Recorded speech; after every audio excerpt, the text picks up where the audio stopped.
नमस्कार, मी Rajratna Jondhale. Top news मराठीमध्ये आपलं स्वागत.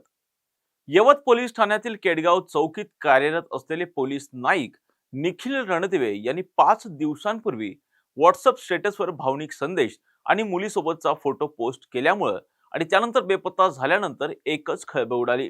परंतु आता निखिल रणदिवे यांच्याबाबत एक नवी माहिती पुढे आली आहे. पोलीस नाईक निखिल रणदिवे यांनी 5 दिवसांपूर्वी व्हॉट्सअप स्टेटसवर भावनिक मजकूर आणि मुलीसोबतचा फोटो पोस्ट केला. त्यानंतर त्यांचा मोबाईल बंद झाला आणि ते बेपत्ता झाले. निखिल रणदिवे यांनी स्टेटसमध्ये वरिष्ठ पोलीस निरीक्षक नारायण देशमुख यांच्या वागणुकीबाबत गंभीर आरोप केले होते. गेल्या वर्षभरापासून वरिष्ठांचा सततचा मानसिक छळ, मनमानी आदेश, वारंवार दुरस्थ ठिकाणी ड्युटी, आजारी मुलीला वेळ न देता येणं आणि नुकताच झालेला शिक्रापूर बदलीतील रिलिव्हिंग मध्ये झालेला विलंब यामुळे प्रचंड तणावात असल्याचं त्यांनी स्टेटसवर लिहिलं होतं.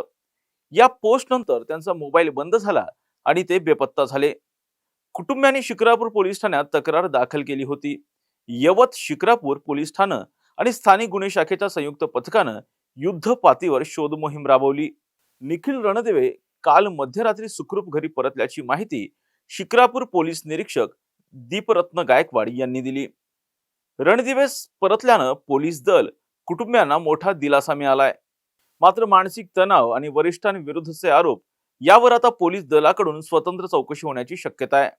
पोलीस निरीक्षक नारायण देशमुख यांच्या विरुद्ध यापूर्वीही काही कर्मचाऱ्यांनी सोशल मीडियावर तक्रारी केल्या होत्या.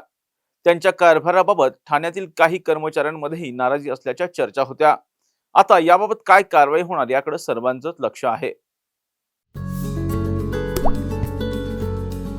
आता जोकासु STP या अत्याधुनिक जॅपनीज तंत्रज्ञानाने सुसज्ज, quick installation, energy efficient, noiseless blowers, low maintenance या आणि अशा वैशिष्ट्यांनी परिपूर्ण जोकासु STP तंत्रज्ञान प्रकल्प उभारणीपासून ते विक्री पश्चात समाधानकारक सेवा देणारी, भारताबरोबरच परदेशात देखील प्रकल्पांची यशस्वी उभारणी करणारी company Deccan water treatment private limited.